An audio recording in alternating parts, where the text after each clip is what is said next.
Hopefully everyone can hear me out there. Hopefully I'm not blasting too loud.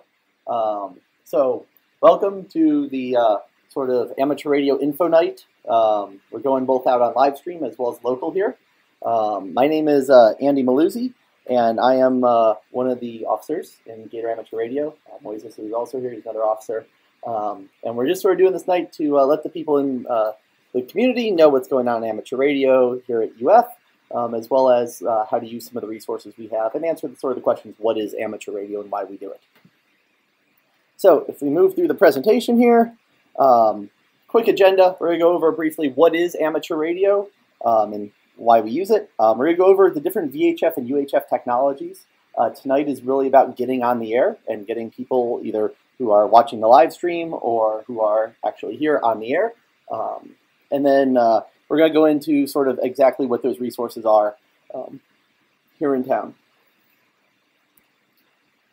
So amateur radio is really a hobby that is designed around the art of communicating and electronics. So it's sort of the maker community before there was a maker community.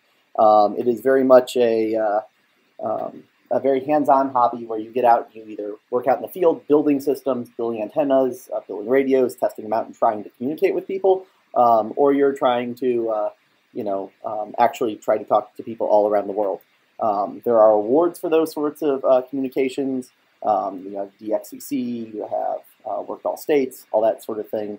And then amateur radio also serves a vital emergency preparedness role. And we try to, develop systems that we can count on when the grid fails or when cell phones fail. We're actually on an uptick in amateur radio users in this country. We are over 700,000 amateur radio users last time I checked. So despite all the cell phones in everyone's pockets and all that new technology, we're actually up in terms of the number of people using it. Moving on to the next slide here. The way that we sort of decide on what we're using and who can use what is we use what's called a band plan. A band plan sort of breaks down where the digital and the analog cutoffs are and gives you sort of your different permissions. Looking in at sort of more zoomed in band plan there, you can sort of see that we have three sort of different levels. We have our extra, our advanced, and our general, and at the very bottom is the novice/tech. Actually, advanced and novice don't exist anymore. If you were to get licensed, you're just going to move into tech, general, or extra. But you can see that we have a wide range of bands. Unlike sort of a traditional radio license where you might be only allowed to use one frequency or two frequencies, depending on what the FCC allotted you, amateur radio has lots of bandwidth all over the spectrum. Everything from VHF to UHF technologies. As well as HF for sort of that low talking, and even down, 160 is technically in the medium frequency range. And we supposedly will have some new bandwidth coming online later this year. The ARRL is one of the big lobbying groups behind it, and they recently posted a message saying that there might be some new stuff coming on. So, yeah, so that's exciting. I was just told that the audio slightly lags the video. Unfortunately, I don't think there's anything I can do about that. I don't have any delay built into the audio or the video, so unfortunately, sorry about that, guys, if you're watching online. I'll try and sync it up when I go back into editing afterwards. So I mentioned that there were different license classes. We have three different license classes. We have technician, which is basically all UHF and VHF privileges, plus some very, very limited HF privileges, as you saw on the previous page, which is pretty much CW or Morse code, and then some voice, very, very limited on the 10-meter band. The next most common is the general class license. General has sort of all the advantages of tech, plus a whole bunch of bandwidth in HF and our 1 MF band. And then the last one is amateur extra, which builds upon general and gives you more and more bandwidth. So it's a sort of a hobby that can sort of build upon itself, and you can sort of move up through the different class licenses, as you learn more and you want to get more access to the different bands. Of course, you do need to get pass a test to use these. You can't just go out and be Joe Schmo and use them. We do have a UF test coming up in September or October of this year. We do them twice a year, and then we will have the next one, Santa Fe through GARS, coming up in June. They're on the first Saturday of every even month. So that's a little bit on what amateur radio is. So why don't we start talking about where most people get going with amateur radio, which is really in the VHF and UHF space. So the first mode that I think everyone's familiar with is FM. FM stands for frequency modulation. Most repeaters in the area, we actually operate one as well, that they use FM, and you can sort of get a relatively cheap handy-talkie, be it, cut over to my video here so you can see it, be it like a Yaesu, like what I have here, or you might run like a little Baofeng or a cheaper one to get on there, but it's a relatively inexpensive technology that you can get on. It's pretty much a wideband FM, although you can do narrowband FM at 12.5 or 25 kilohertz. But it's relatively inexpensive and is by far the most common entryway into amateur radio.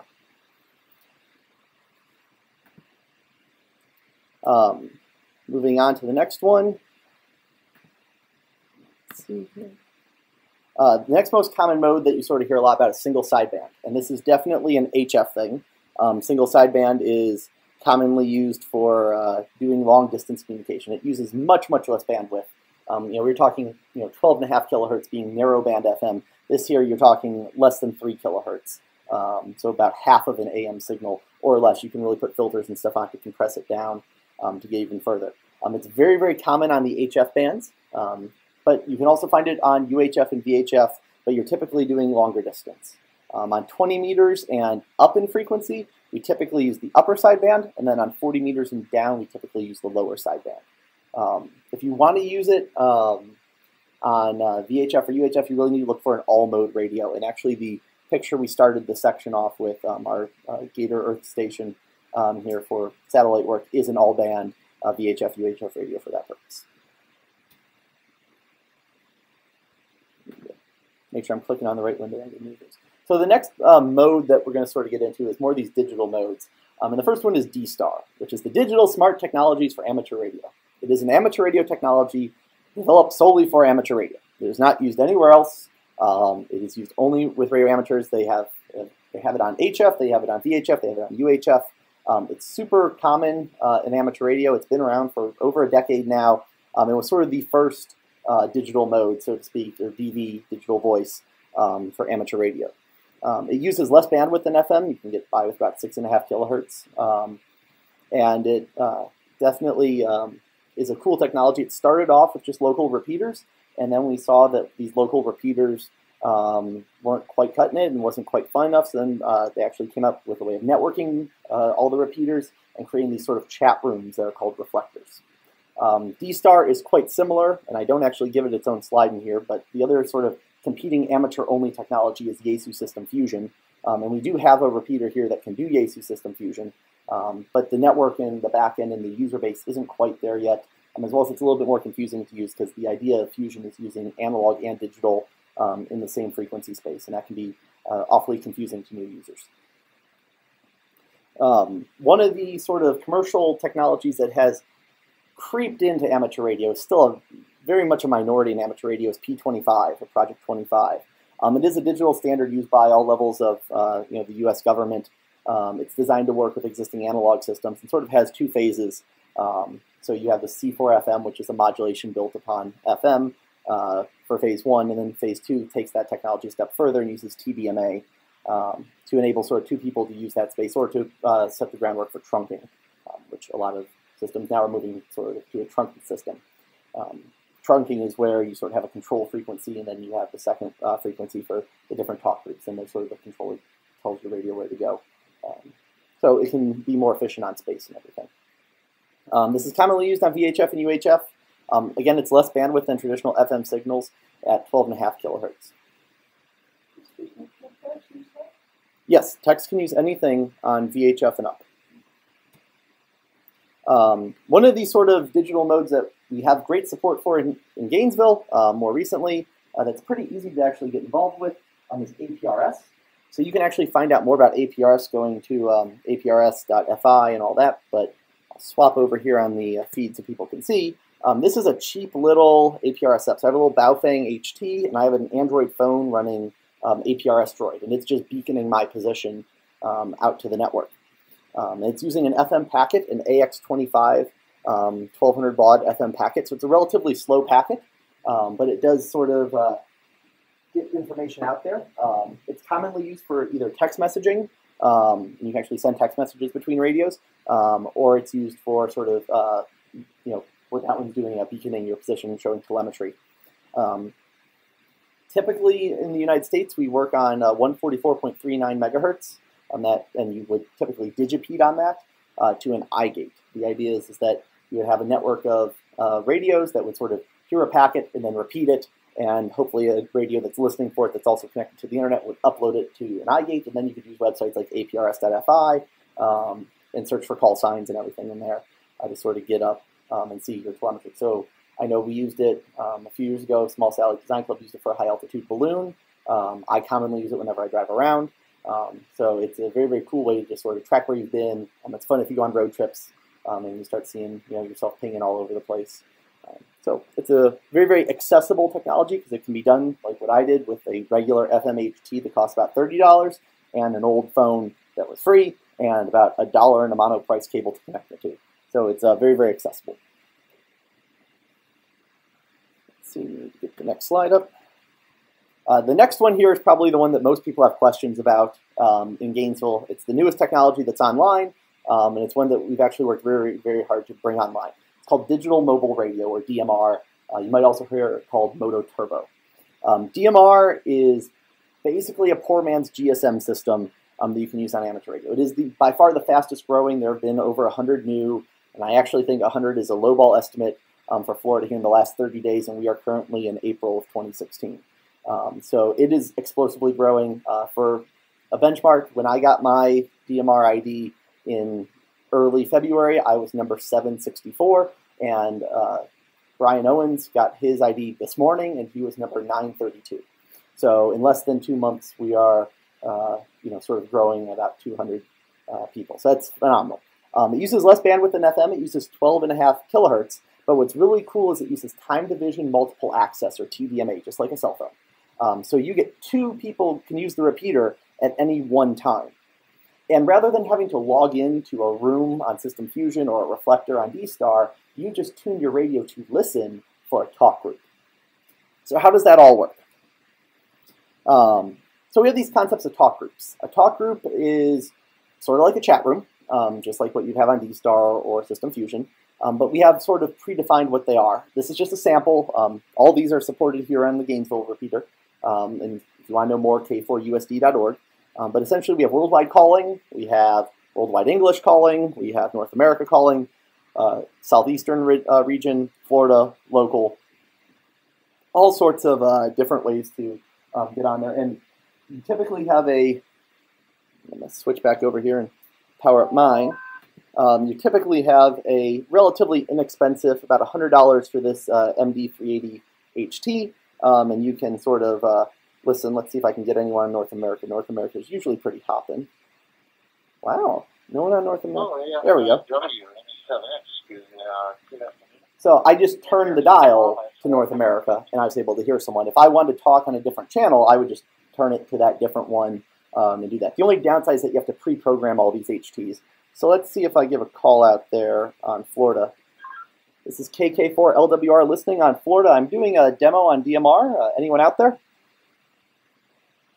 Let's see if anyone comes back to me.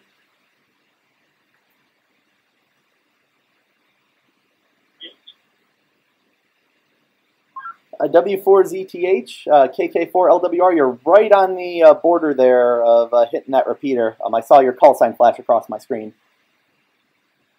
So that's actually Zach. He's one of our members. Yeah, I'm out far southern Marion County. I'm portable, so I'd like to get in. Go ahead.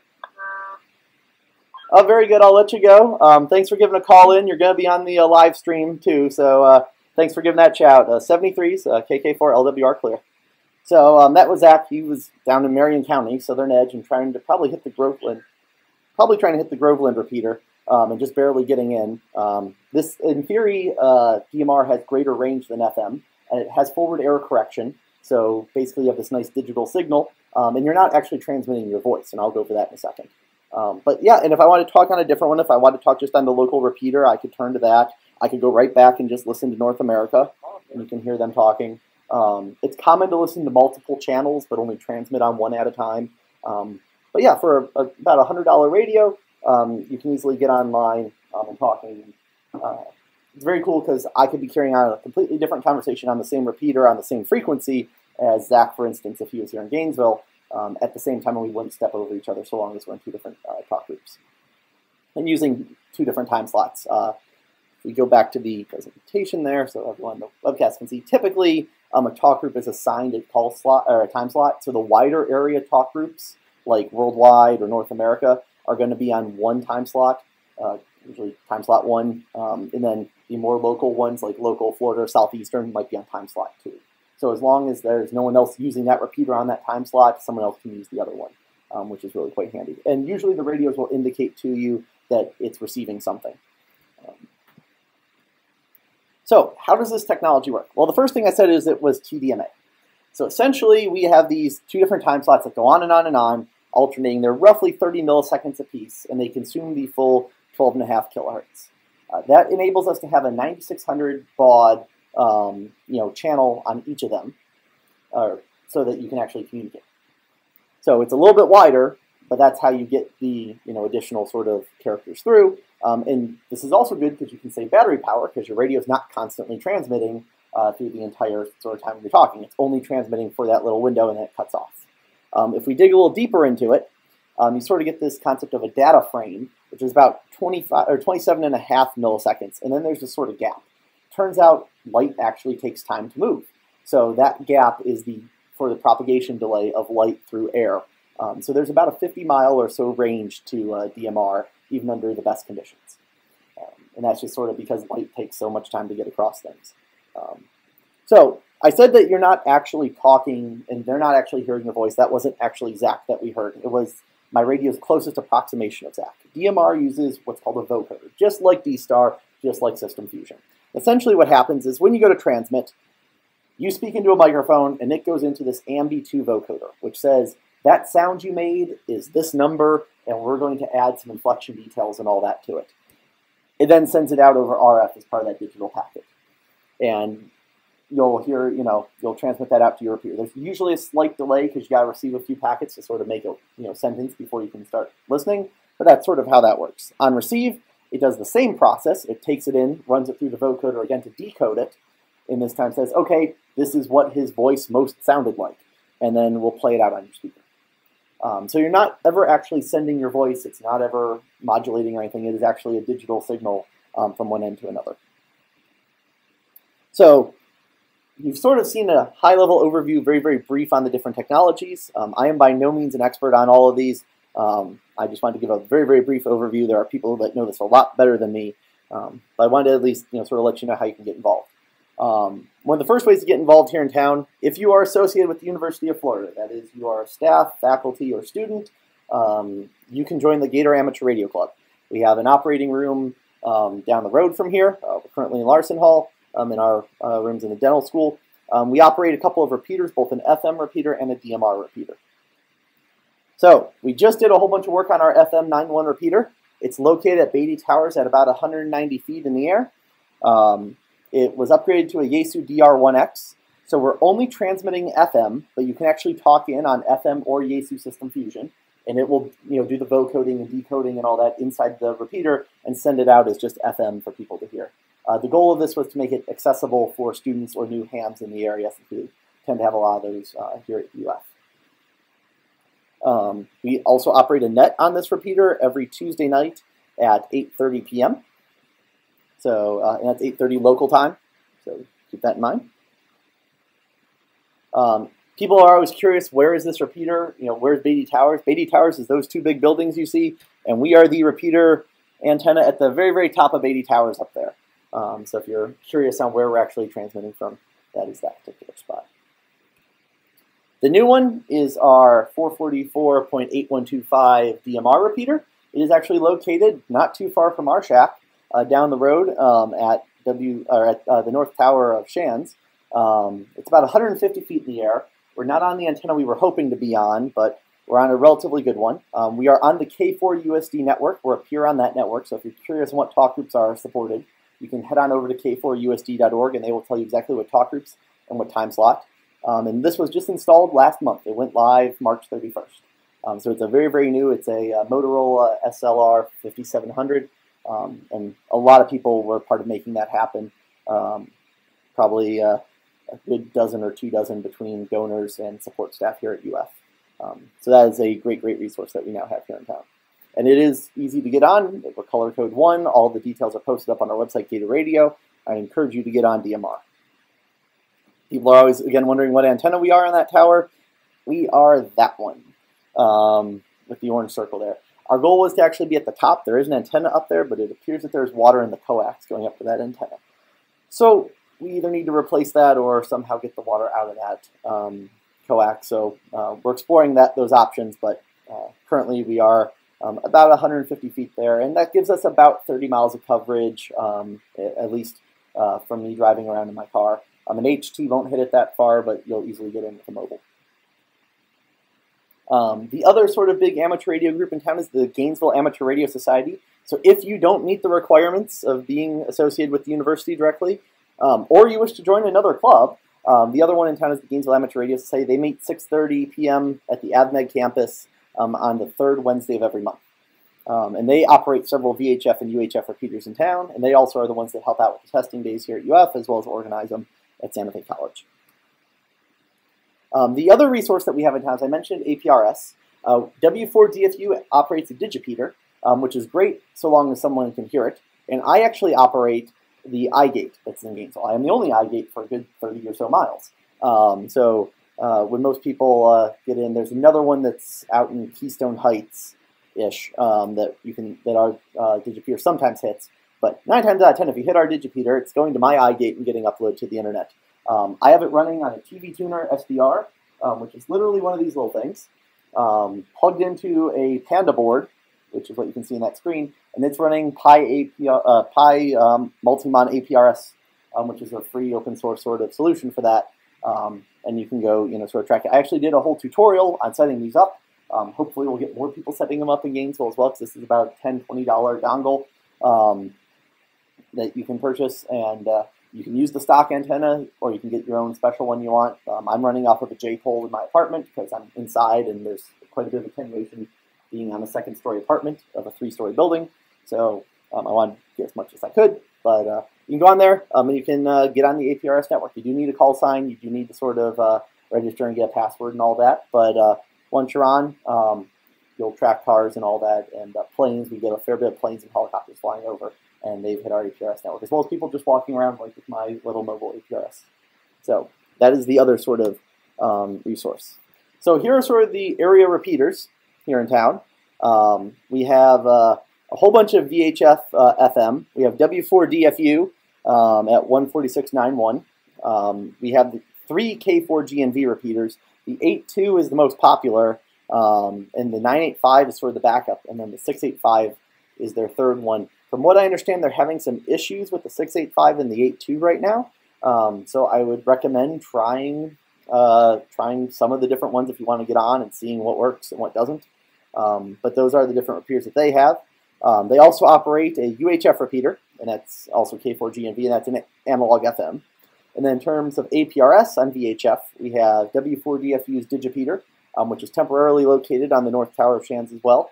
And then we have the KK4LWR iGate, and then my actual mobile digipeater that's in my car. On the digital side of things, we do have D-Star here in Gainesville. However, Alachua County Sheriff has not actually configured their networking properly. So if you do key up those frequencies, you will hit a D-Star repeater, but you won't hear anyone come back to you, because unless it's anyone locally, there's no one on D-Star.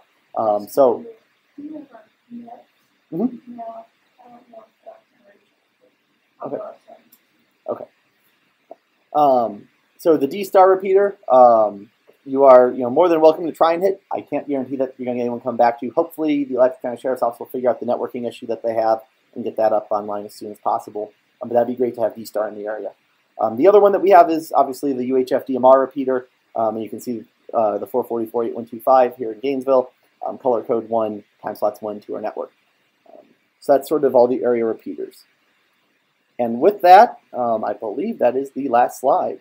No, we have a couple more. If you want to get on the air for something inexpensive, here are some links to get you started. So I showed you the Baofeng. That's the one that I had. We have a couple of Wouxms that we use up in the shack. They're another good sort of inexpensive radio. Obviously, the RTL-SDR can get you something like an iGate going for about 10 or 20 bucks if you've never transmitted. On the DMR side, you can get the Titera MD380. I think those are like 130 bucks on Amazon, or the Connect systems. Those are a little bit more expensive. If you want to know more about DMR, though, I recommend talking to Ken, K1DMR.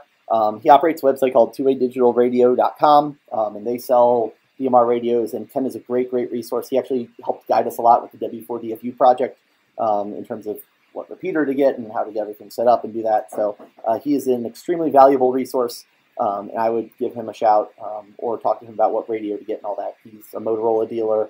He has a lot of experience with DMR, so if you have questions about what radio, what the trade-offs are and all that, he would definitely be a great resource to reach out to. Of course, if you do want to purchase any of these off Amazon, shameless plug for our friends of Gator Radio. So we have an Amazon Smile that donates to our nonprofit. So if you do choose to go purchase one of these, and all the links are posted in the comments section of the presentation here, give us a use the thing there, and that supports us and allows us to add things like DMR and to use resources here on campus and continue to support Gator Amateur Radio. I think that's it, if anyone has any questions. So any web questions? I haven't seen anything come through yet.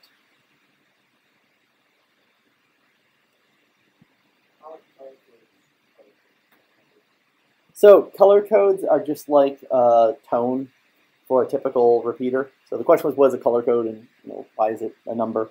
So they're just like a tone, like a digital squelch tone. So if you don't have the right one, you're not going to trip the repeater sort of thing. In theory, because remember, DMR was designed for the commercial world first, you would have a relatively tight mesh network of these, and you might not want to have them all stepping over each other. Any other questions? Yeah? It seems like DMR is the best thing for you. Is there anything that can't do or